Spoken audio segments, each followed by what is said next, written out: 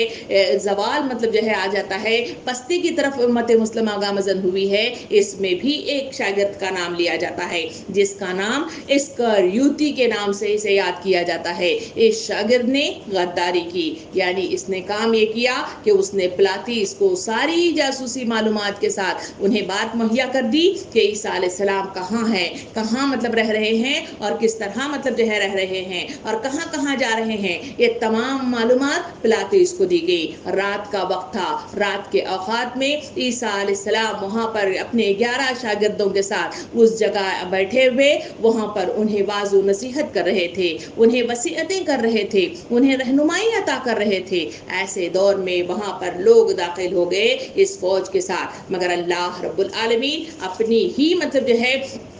کوششوں کے ذریعے سے انہیں اللہ آسمان کی طرف بلاتا ہے، جس کا تذکرہ اللہ رب العالمین جہاں تذکرہ کرتا ہے وہاں اللہ رب العالمین سورہ مائدہ آیت نمبر 116 سے 118 میں اللہ رب العالمین یوں بیان کرتا ہے، کہتا ہے کہ اور جب قیامت کے دن یہاں پہ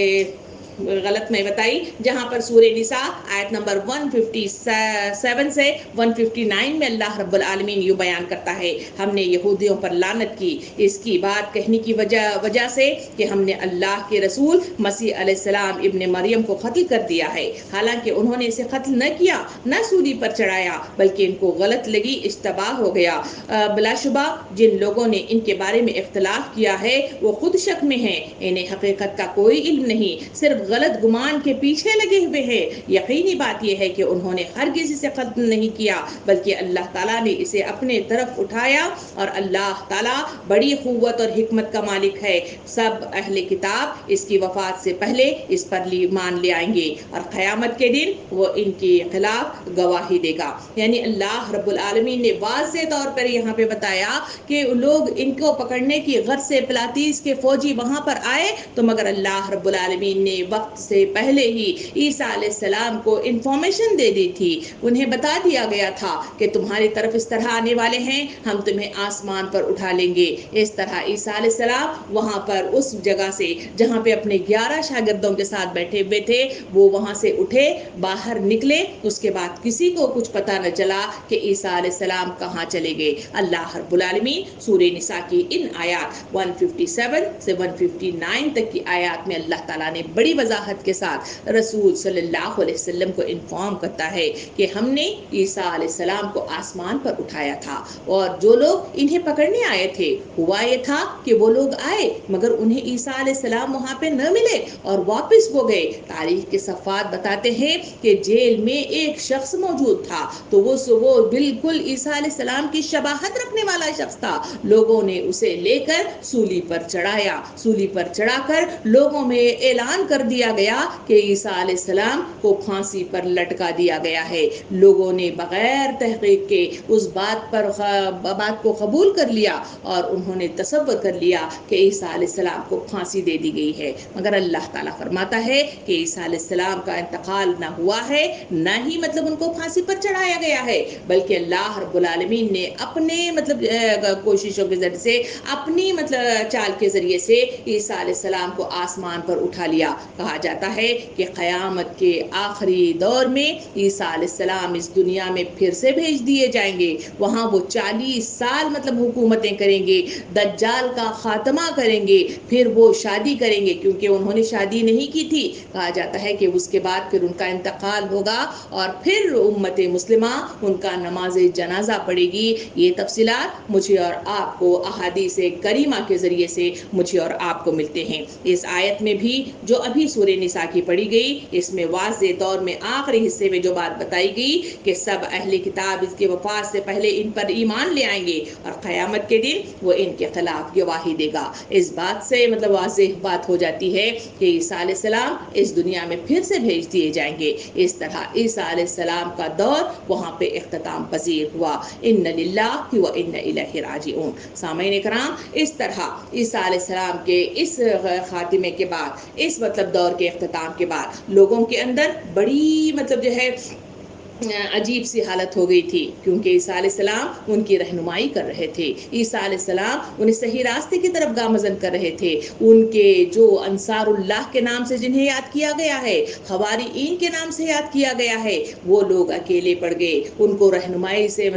محروم کر دیے گئے، اسی وجہ سے پریشان حال تھے، کیونکہ کہا جاتا ہے کہ اس وقت کے جو علماء کرام کو صحیح طور کے ساتھ وہاں پر اپنا منصب کو سمجھتے ہوئے، اپنی ذمہ داریوں کو سمجھتے ہوئے صحیح رخ کے ساتھ صحیح راستے کی طرف گامزن ہونا شرط اول تھا، مگر ایسا ہوا نہیں، بلکہ لوگوں نے مختلف طریقوں سے اپنے اندر پھر سے گمراہی کے راستوں کو استوار کرتے چلے گئے اور اس طرح راہ راست گم ہوتی چلی گئی۔